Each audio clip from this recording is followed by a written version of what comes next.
Hi, my name is Christopher Wagner, President and CEO of Pride Roofing and Construction. I'm representing the Monfort Clubhouse in Greeley, Colorado, dancing with Sophia at the Colorado Dance Collective.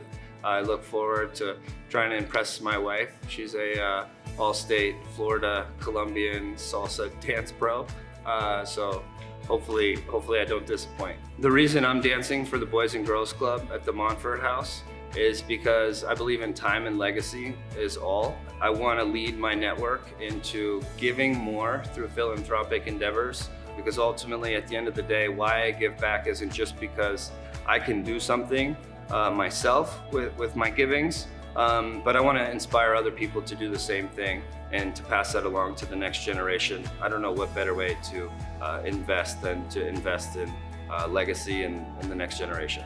Why you should vote for me is, what better cause is there than to give back to the next generation?